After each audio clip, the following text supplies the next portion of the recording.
12절까지 길지는 않으니까 우리 합독으로 이 시간 뜻을 또 생각하시면서 한번 읽도록 하겠습니다.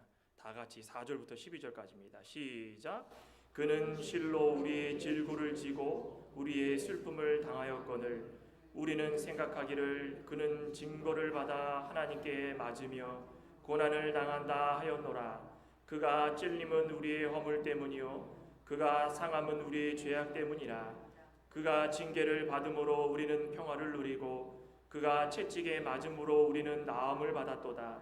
우리는 다 양 같아서 그릇 행하여 각기 제 길로 갔거늘 여호와께서는 우리 모두의 죄악을 그에게 담당시키셨도다. 그가 곤욕을 당하여 괴로울 때에도 그의 입을 열지 아니하였으며 마치 도수장으로 끌려가는 어린 양과 털 깎는 자 앞에서 잠잠한 양같이 그의 입을 열지 아니하였도다. 그는 곤욕과 신문을 당하고 끌려갔으나 그 세대 중에 누가 생각하기를 그가 살아있는 자들의 땅에 끊어짐은 마땅히 형벌받을 내 백성의 허물 때문이라 하였으리요. 그는 강포를 행하지 아니하였고 그의 입에 거짓이 없었으나 그의 무덤이 악인들과 함께 있었으며 그가 죽은 후에 부자와 함께 있었도다.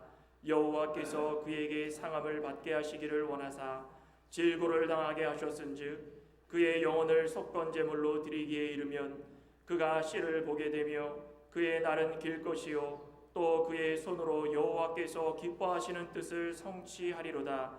그가 자기 영혼에 수고한 것을 보고 만족하게 여길 것이라.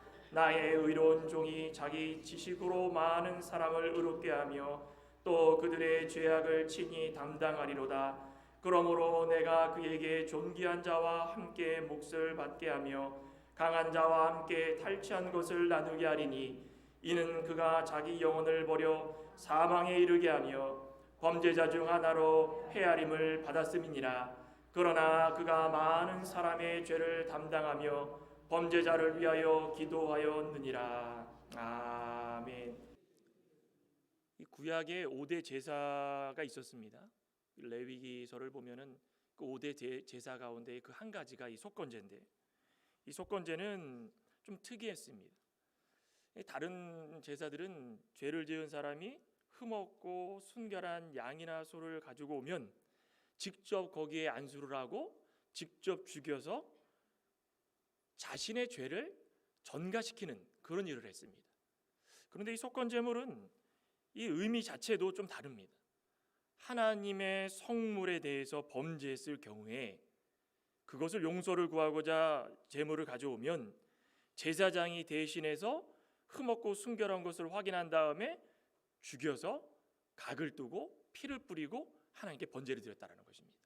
이게 속건제입니다. 속건제. 오늘 특별히 예수님께서 우리의 속건제물이 되셨다 이렇게 말씀하시죠. 왜 우리를 위해 속건제물이 되어 주셨는가? 또 그 진리를 오늘 말씀 가운데서 몇 가지 좀 살펴보고자 합니다. 첫째로는 우리의 허물과 죄 때문입니다.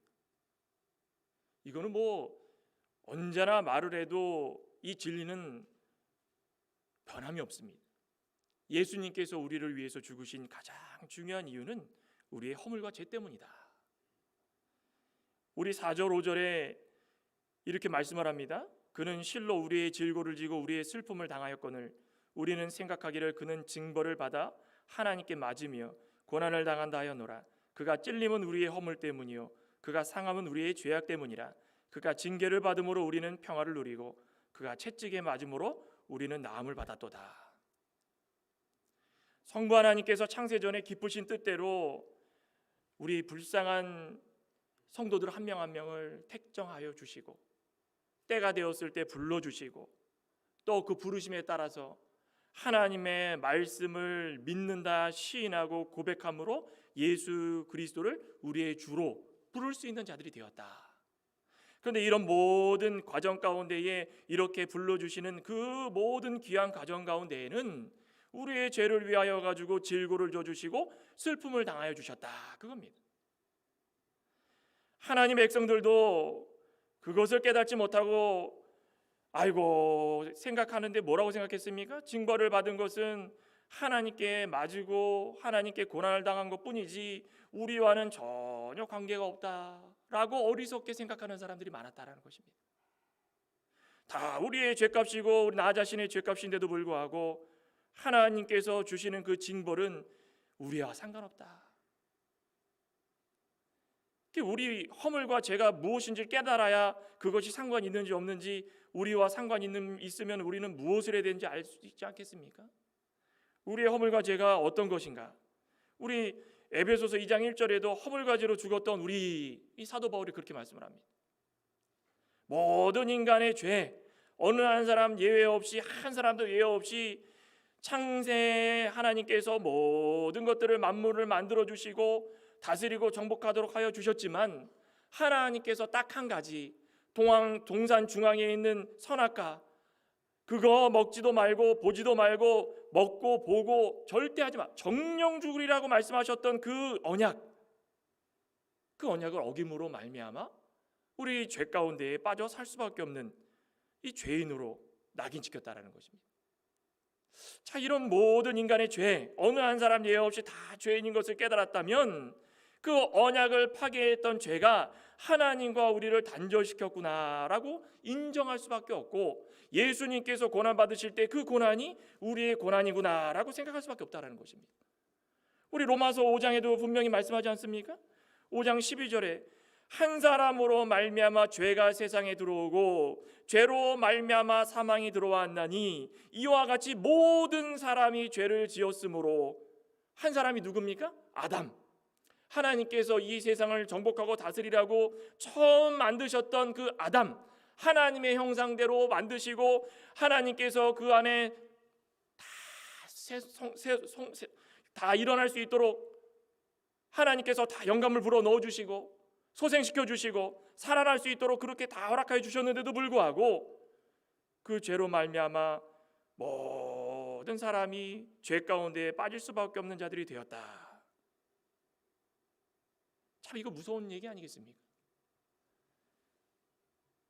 영적으로 죄와 사망의 길을 걷는 모든 자들은 이제 어두움입니다. 어두움. 영적으로 소외됐다고 그러죠? 어두움 가운데 빠지고 살면은 빛을 못 보기 때문에 하나님께서 주시는 말씀이나 하나님이 원하시는 그 길이나 하나님이 바라는 것이나 소망하는 모든 것들을 그거 알지 못한다는 것입니다. 어두움이 지배하는 인생은 죽음뿐이다. 멸망뿐이다. 그러니 죄와 사망의 구렁텅이에 빠져서 헤어나지 못하는 자들은 이제 다 죽을 수밖에 없는 자들이 되었다라는 것입니다. 그런데 하나님께서 우리를 불쌍히 여겨주셔서 이 세상 가운데 예수 그리스도를 보내주시고 불순종의 아들로 살 수밖에 없는 자들을 순종의 아들로 하나님의 독생자 예수 그리스도의 보혈의 피로 말미암아 깨끗한 받아가지고 영생을 얻으며 살 수 있게 되었다. 그거 생각할 때마다 우리의 죄와 허물이 더없이 죄송하고 하나님 앞에서 회개하고 무릎을 꿇고 하나님께 드려야 될 그런 모든 것들로 여겨질 수밖에 없다는 것입니다. 죄 없으시고 순결하신 예수님께서 아니 어떻게 자신의 위치 권한 다 내려놓으시고 이렇게 이 죄를 위하여서 상처 입으시고 짓밟히시고 맞으시고 모욕당하시고 그 당시에 그 본디오 빌라도 있었지 않습니까? 이 본디오 빌라도는 나름대로 그 총독으로 있으면서 유대인들 대제사장과 유대인들이 와가지고 예수를 십자가에 못 박아라 못 박아라 하면 소요를 일으키는 것을 보면서 이거 그냥 내버려 두면은 내가 곤욕을 당하겠다. 어떻게 해서든 예수 그리스도, 이 그리스도인지도 모르고 그냥 예수 그리스도라고 하니까 얘기 좀 들어보자. 들어보니까 죄가 없습니다. 죄 없으면은 거기서 이분은 죄가 없다라고 해야 되지 않겠습니까? 내가 보니까는 죄가 없는 것 같은데 왜 이 사람을 십자가에 달려 죽이려고 하느냐? 달려 죽여라 죽여라 그러니까는 본디오 빌라도가 어떻게 했습니까? 눈치만 슬슬 보는 겁니다. 그러니 눈치 볼 때마다 우유부단하게 결정하고 우유부단하게 행동하고 그거로 말미암아 당시에 유대인들의 이 채찍은 40에 하나 가만면대. 본디오 빌라도는 유대인들의 법칙에 따르지 않고 로마의 법에 따라가지고 때리고 싶은 만큼 계속 때린 겁니다. 이렇게 때려가지고 혹시나 이 사람들이 마음을 변해서 십자가에 못 박아 죽이려는 것을 하지 마십시오라고 하지 않을까. 자신의 판단과 자신의 생각으로 눈치를 슬슬 보면서 때리고 싶은 대로 엄청난 고통을 주면서 예수님을 때린 겁니다. 근데 십자가에 안 박았습니까? 그거는 사람의 생각이고, 대제사장과 유대인들이 그것을 보면서 십자가에 못 박아라, 못 박아라, 어쩔 수 없이 넘겼습니다. 본디오 빌라도도 그런 무지와 목매함으로 말미암아서 판단하지 못하고 상처와 고통뿐인 예수님을 또다시 십자가에 넘긴 겁니다. 십자가에 넘겨가지고 이 유대인 지도자들이 십자가에 못 박는데 그 상황과 찔림과 맞으심과 모욕은 오히려 우리에게 어떻게 변화됐습니까? 우리의 상처가 회복이 되고 우리의 죄값을 대신해서 평화를 주시고 우리의 고통과 고난이 오히려 복이 되고 우리의 죽음이 우리의 영생을 얻게 되는 그런 놀라운 역사로 우리들에게 다가왔다는 것입니다. 그러니 우리 고난주간을 맞은 우리의 모습은 어떠해야 되겠습니까? 우리는 하루하루를 살면서 이런 고통과 고난을 생각해 보신 적 있으십니까? 고난주간만 고난이고 평일날에는 고난이 아니고 그런 것이 우리에게는 아무 소용이 없습니다. 우리 6절에도 그러지 않습니까? 우리는 다 양 같아서 그릇 각기 제 길로 갔다. 죄에 대하여 해결하려는 노력도 없고 죄에 대해서 아무 생각도 없고 그냥 마치 양 같아가지고 흩어져가지고 제 갈 길로 다 간 겁니다. 십자가에 달려 죽으시는 그 예수님을 바라보면서 아이고 내 죄 때문에 이렇게 고통당하십니다, 안 됩니다, 안 됩니다 하는 사람이 아무도 없었습니다. 양은 어떻습니까? 겉보기에 얌전하고 조용한 동물처럼 보이지 않습니까? 근데 그 양을 키우는 분들이 이야기하기를 이 고집이 아주 센 그 동물이라고 합니다. 엄청나게 고집이 세다고 합니다.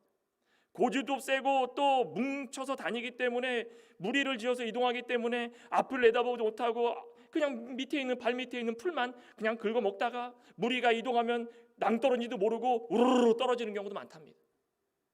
이 뭡니까? 아무 생각이 없고 무지하고 죄를 무리지어 쫓아다니고 그게 죄인지 알지도 못하고 오늘을 살아가고 있는 우리 사람과 별반 다를 게 아무것도 없다는 것입니다.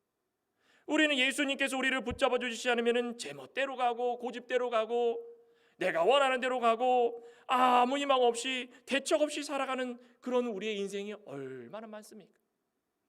여기 앉아 계시는 저와 여러분들은 하나님의 자비와 긍휼 다시 한번 기억하시면서 우리가 원하는 대로 우리가 바라는 대로 우리의 생각대로 우리의 의지대로 우리의 고집대로 제멋대로 가는 것이 아니라 다시 한번 예수 그리스도의 고난과 고통을 다시 한번 생각해 보면서 이 고난주간 가운데에도 특별히 우리가 얼마나 고집스러웠는가, 우리가 얼마나 하나님 앞에서 우리의 죄를 진실히 고백하면서 우리의 죄 때문에 예수님께서 이렇게 십자가에 달려 죽으셨는데 이게 얼마나 고맙고 감사한 일인가 다시 한번 기억하면서 예수 그리스도를 보내주시고 우리를 위해서 죄 씻어주신 그 은혜를 기억할 수 있는 한 주간이 되시기를 소망합니다. 우리의 근본이 무엇인지를 다시 한번 생각해야 됩니다. 예수 그리스도의 찔리심과 상함을 통하여서 우리가 평화를 얻게 되었다. 감사합니다. 그 감사가 우리 가운데 있는 죄를 드러나게 할 것입니다. 우리 가운데 있는 죄를 드러나게 되면 하나님께서 은혜를 베풀어 주셔서 회개하게 해주실 것입니다. 회개하고 나면 더없이 평안하고 그 예수 그리스도의 피로 말미암아 깨끗해진 우리의 마음이 다시 한번 드러나게 될 것입니다. 이 모든 것들을 다시 한번 느끼고 경험하는 한 주 되시기를 소망합니다. 또 한 가지는 침묵으로 하나님의 뜻을 순종하셨다라는 것입니다. 7절에 보시면 그가 곤욕을 당하여 괴로울 때에도 그의 입을 열지 아니하였으며, 예수 그리스도께서 고난을 받으셨을 때 모습을 한번 좀 묘사하고 있습니다. 그죠? 괴로울 때에도 입을 열지 아니하시고 도수장으로 끌려가는 어린 양과 같이 털 깎는 자 앞에서 잠잠한 양과 같이 그의 입을 열지 아니하였다. 예수 그리스도가 우리의 죄를 위해 매를 맞으시고 마치 도축장으로 끌려가는 어린 양처럼 아무 말도 않고, 동물들이 도살장 가게 되면은 어린 양과 같이 이 아무것도 생각 없이 이렇게 끌려가는 그런 동물이 그렇게 많지 않답니다. 특별히 소 같은 경우는 죽으러 간다 생각하면 이 목에 줄을 매고선 차에 탈 때부터 눈물을 흘리는 소들이 많답니다. 안 가려고. 그 동물의 본성인 거라. 그거는 어느 소나 마찬가지로 그렇게 행동할 때가 참 많다고 합니다. 얼마나 무섭겠습니까? 그 가면은 시퍼런 칼이 있고 피가 뚝뚝 떨어진 바닥이 눈에 보이고 아무리 동물일지라도 그것을 보면서 눈물을 흘렸다라는 것입니다. 여기 그 어린 양이라고 말씀하고 있는데 아무것도 모르는 이 순진함과 불평 없이 따라가는 그 순종의 모습을 상징적으로 보여주고 있다는 것입니다. 예수님께서 어린 양처럼 가셨다. 우리 요한복음 1장에도 그러지 않았습니까? 이 이튿날 요한이 예수님이 오시는 거 보시고 세상 죄를 지고 가실 어린 양이로다, 어린 양이로다. 예수님께서 하실 말씀이 없으셨겠습니까? 예수님께서 아무 말도 안 하시는 것이 그게 당연한 거겠습니까? 우리는 입을 열지 않았다라는 그 말에 좀 주목할 필요가 있답니다. 왜 입을 열지 않았을까? 예수님께서 할 말이 없으셔서 입을 열지 않으셨을까? 왜 그랬을까요? 아무 이유 없이 채찍과 조롱을 당하시고 살인자보다 못한 취급을 당하시고 끌려가시고 맞으시고 그러면서도 침묵하시고 오후에 이 구체적으로 채찍에 맞으시는 걸 좀 말씀드리려고 하는데 이 태형 이렇게 때리는 거 있지 않습니까? 유대 백성들이 아니라 로마에서 쓰는 거는 그 가죽으로 달려있는 거 사이에 쇠뭉치들이 조그맣게 다 달려있답니다. 한번 탁 때려가지고 뜯으면 살점이 두두두둑 떨어져. 한 번 더 때리면 그 뼈까지 다 드러나고 아예 뼈까지도 상할 수 있을 만큼 엄청난 채찍질을 당하셨는데도 불구하고 그거로 끝이 아니라 조롱을 당하시고 너가 유대인의 왕이냐? 그러면 너가 십자가에서 내려와 봐라. 이런 조롱을 당하셨음에도 불구하고 억울함에 대한 불평이나 불만이나 아무것도 하지 않으셨다라는 것입니다. 그냥 침묵하셨습니다. 이 침묵은 어떤 의미겠습니까? 자기 뜻을 적극적으로 표현하지 않는 그런 상태입니다. 예수님께서 요즘 세상을 살아가는 우리를 보시면 얼마나 답답하시겠습니까? 참지 못하고 쉽게 분내고 불평하고 불만하고 자기가 생각하는 거 다 내뱉고 그것으로 만족하고 그렇게 되면 결과적으로 어떻게 됩니까? 갈등이 커지고 싸움이 나고 상처를 줄 때가 참 많습니다. 요즘은 참 그 인터넷 시대라 얼굴을 보지 않고도 인터넷상에서 익명으로 자기가 하고 싶은 말들 막 하지 않습니까? 요새는 침묵이라는 게 없습니다. 그렇죠? 아무리 겉모습으로 대면해가지고 말을 안 하더라도 뒤에 돌아가가지고 남들이 모르는 사이에 이름을 밝히지 않고 자기의 있는 속마음을 다 털어내가지고 남을 욕하고 그것이 갈등의 씨앗이 되는 경우가 참 많습니다. 살인까지 저지르는 경우도 참 많습니다. 이 갈등과 실수를 방지하고 내버려둘 때는 어떻게 되겠습니까? 우리는 모두가 다 자신의 속마음을 드러나게 될 것이고 그것으로 말미암아서 모든 게 무너지게 됩니다. 그런데 우리가 침묵하고 하고 싶은 말이 있어도 참고 조금만 더 참고 조금만 더 참고 참으면은 그 결과가 어떻게 됩니까?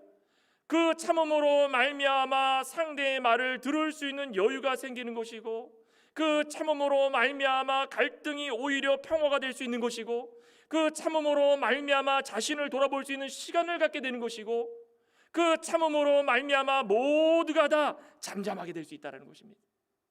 예수님께서 이렇게 침묵하시고 참으신 이유가 분명히 있다는 것입니다. 그 끌려가시면서 나는 못 가겠다, 나는 못 가겠다. 내가 무슨 잘못이 있어가지고 니들의 죄를 내가 지느냐? 너희들이 져라, 너희들이 져야지 내가 왜 지느냐? 얼마나 그 모습을 보면서 과연 저가 우리의 죄를 지고 갈 어린 양이셨는가? 우리의 구원자셨는가? 거기서부터 싸움이 나고 갈등이 생기면은 너가 제자냐? 나는 못하겠다. 뿔뿔이 흩어지는 것 그거 회복이 안 됩니다. 그런데 그 모습을 다 보면서 나중에 예수 그리스도를 통하여 가지고 변화되는 모습들을 한번 보시기 바랍니다. 한편에 있던 강도도 변하고 거기에 따라왔던 제자들 가운데 예수님을 부인했던 베드로도 자신을 그 전설에도 그러지 않습니까? 거꾸로 십자가에 못 박아 죽었다. 못 박혀 죽였다.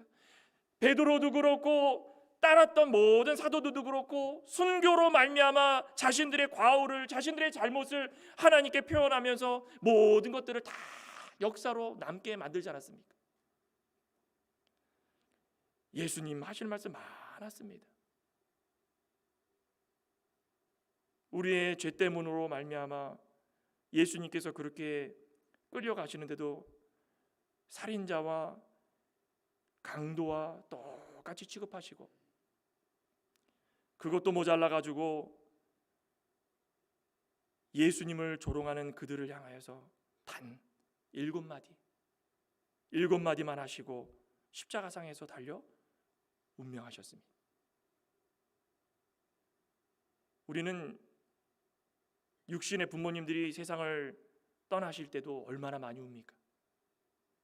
근데 예수님께서 그렇게까지 고통당하시다가 십자가상에서 돌아가신 그 모습을 보면서도 눈물 한 방울 안 날 때가 너무 많습니다.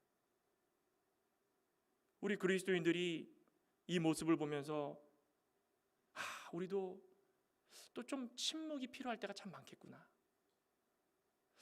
우리가 하고 싶은 말들 다 하고 살면은 참 좋겠는데, 예수님께서 우리의 죄를 위하여서 저렇게까지 아무 말씀 안 하시고 고통을 감수하시고 십자가상에 달려 죽으신 이유와 목적이 분명히 있을 텐데 왜 그렇게 하셨을까? 왜 그렇게 하셨을까? 우리도 죄에 대한 책임을 좀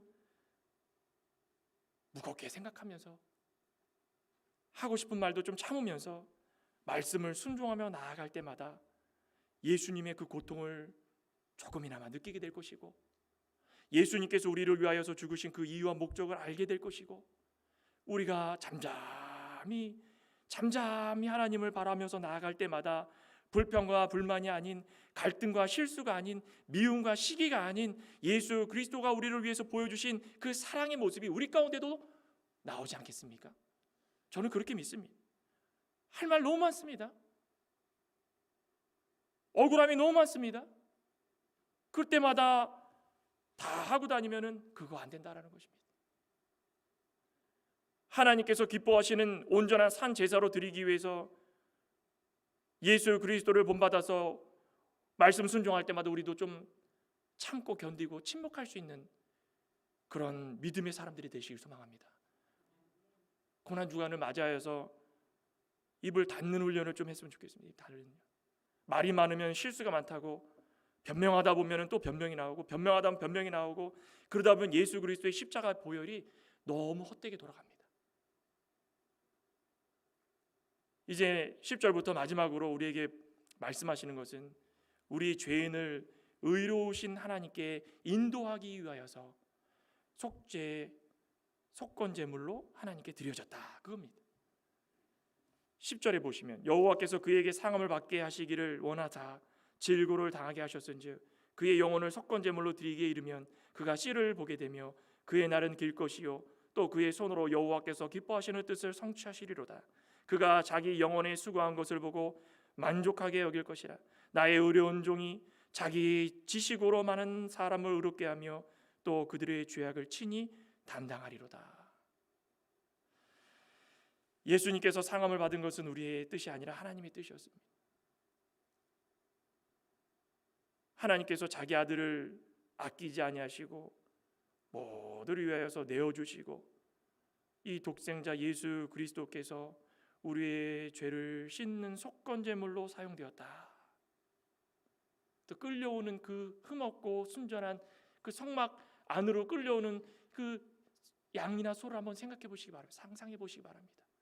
곧 있으면은 칼에 찔리고 찢기고 피가 다 쏟아지고 각이 떠지고 뼈와 살이 분리가 되고 단위에 올려가지고 태워지고, 자, 이 고통을, 우리가 받아야 될 고통을 예수님께서 대신 받으셔서 그 제단 위에 피를 내어주시고 우리를 위해서 다 번제물로 하나님께 드렸다는 것입니다. 그 연기가 하늘로 올라갈 때마다 얼마나 향기로운 연기겠습니까? 연기가 하늘로 올라갈 때마다 그 연기를 들이마시는 그 하나님의 모습도 한번 상상해 보시기 바랍니다. 야, 됐다. 야, 너희들이 죄가 이렇게 더러웠는데 예수 그리스도의 피로 말미암아 깨끗해지도록 내가 다 역사하느니라. 그러니 이후로부터는 죄를 짓는 것보다 하나님께 영광 돌리는 삶을 살도록 애를 쓰는 자들이 되어라, 그겁니다. 과거에 어떤 한국의 이 미션 스쿨이었던 것 같은데, 이 성막에 제사 드리는 이 제사법에 대해서 시연을 했던 적이 있습니다. 시범을 보이는데 거기에 제사장의 의복을 입고 소와 양을 갖고 와가지고 직접 과거의 성막에서 잡았던 것처럼 거의 일치되는 그 상황을 다 마련해 놓고 직접 죽이는, 그래가지고 난리가 났었습니다. 학부모들이 그걸 보더니 경찰에 신고를 했습니다. 너무 잔인하다고, 아이들이 보기에 정서적으로 안 좋다. 그거 보면 뭘 생각이 드십니까?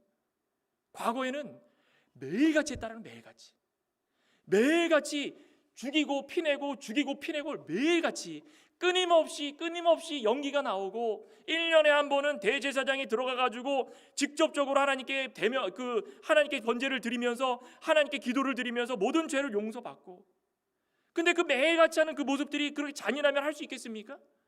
그만큼 우리의 죄가 더럽고 추하고 잔인해하여서 찢기고 흘러내리고 태워버리지 않으면 없어질 수 없다라는 것입니다. 그럼에도 불구하고 예수 그리스도의 피가 가볍습니까? 아니라는 것입니다.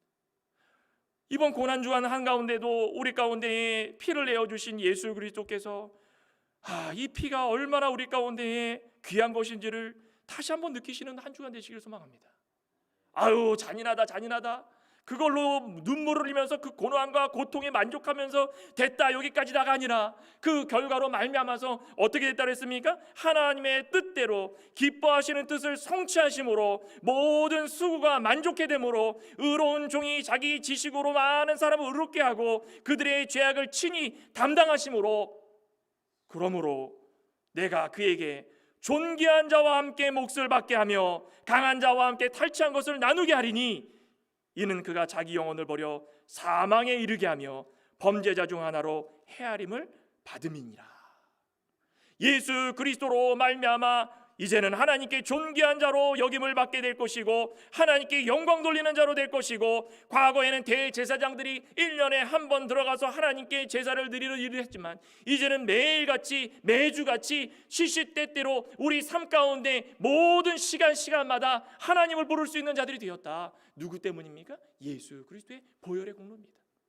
보혈의 공로. 그러니 우리가 다시 죄 가운데 빠지는 일을 범치 마시길 소망합니다.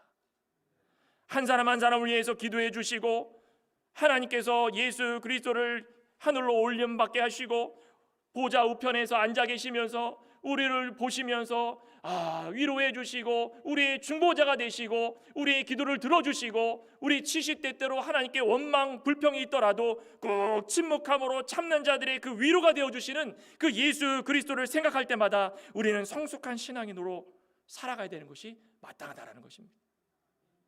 이번 한 주 고난주간의 시작입니다. 매년마다 맞이하는 고난주간이지만 이번 한 주는 더없이 특별한 한 주가 되시길 소망합니다. 더없이 예수 그리스도의 피를 기념하고 남의 고통을 이해하는 것도 하나의 동참하는 방법입니다. 한 주간 지내시면서 고통과 고난 가운데 있는 지체들이 있다면 기도해 주시고, 또 할 말이 많아도 참으시고, 그 고난의 고통이 얼마나 많은 복의 결과를, 은혜의 결과를 낳았는가 진심으로 찾아보시고 마음속 깊이 간직할 수 있는 이번 한 주 고난의 주간이 되시기를 주님의 이름으로 축원합니다. 기도하시겠습니다. 하나님 감사합니다. 그가 찔림으로, 그가 고통당함으로, 그가 조롱당함으로, 그가 채찍에 맞고 십자가에 달려 죽으심으로 우리 가운데는 갈등이 없어지고 미움이 없어지고 시기 다툼이 없어지고 근본적으로 우리 죄가 다 씻음받아 싸우니 이제부터는 어두움이 아니라 빛 가운데서 밝은 모습으로 예수 그리스도의 보혈의 공로에 감사하며 하나님께 영광 돌릴 수 있는 귀하고 복된 삶을 살아갈 우리 모든 하나님의 백성들 될 수 있도록 역사하여 주시옵소서. 고통당하실 때마다 침묵하신 이유가 무엇인지 그것을 다시 한번 기억하게 도와주시옵소서. 우린 할 말이 많고 오늘 지나고 내일이 지나도 많고 언제나 할 말이 많아서 실수가 많고 서로에게 상처를 주고 적을 만들고 원수를 만들 때가 참 많지만 예수 그리스도께서는 모든 것을 참으시고 아무 말도 하지 않으신 채 십자가상에 달려 죽으셨습니다. 우린 그것을 바라보면서 한 주간 동안 좀 참고 인내하는 우리의 신앙이 될 수 있도록 하나님께서 자비와 긍휼을 더없이 베풀어 주시옵소서. 예수님의 이름으로 기도드리옵나이다. 아멘. 찬송가 151장, 통일은 138장입니다.